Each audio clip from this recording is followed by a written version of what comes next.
আসসালামু আলাইকুম। আমি আজকে দেখাবো কিভাবে মোবাইল ফোন দিয়ে একটি সুন্দর একটি পেজ খুলবেন। এর জন্য আপনার ফেসবুকে যাবেন, যাওয়ার পরে থ্রি ডটে ক্লিক করবেন। থ্রি ডটে ক্লিক করার পর এই যে পেজেস লেখা আছে সেখানে ক্লিক করবেন। সেখানে ক্লিক করার পর ক্রিয়েট লেখা আছে সেখানে ক্লিক করবেন। সেখানে ক্লিক করার পরে গেট স্টার্টে ক্লিক করবেন। গেট স্টারে ক্লিক করার পর আপনার পেজের যেটা নাম দিবেন আপনি আপনার মতো করে সেই পেজের নাম দিবেন। আমি আমার মতো করে আমার পেজের নাম দিয়েছি। তারপরে নেক্সটে ক্লিক করবেন। নেক্সটে ক্লিক করার পরে 3টা ক্যাটাগরি দিবেন। আমি আমার মতো করে দিয়েছি। আপনারা আপনার পেজ অনুযায়ী 3টা ক্যাটাগরি দিবেন।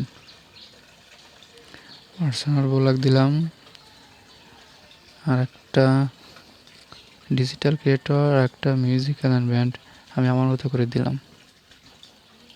ওকে, নেক্সট দেওয়ার পরে যাদের ওয়েবসাইট আছে তার ওয়েবসাইট দিবেন, যাদের নাই তার দেওয়ার কোনো প্রয়োজন নেই। স্কিপে ক্লিক করবেন। তারপর প্রোফাইল পিকচার, কভার ফটো আপনারা আপনার মতো দিবেন।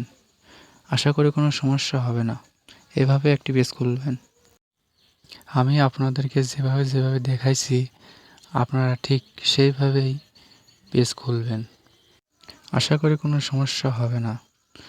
এবং আমি আমার মতো করে একটা নাম দিয়েছিলাম, আপনারা নিজে যে পেজের নাম দিবেন সেটাই দিবেন। আর ক্যাটাগরির ক্ষেত্রে 3টা ক্যাটাগরি দিবেন।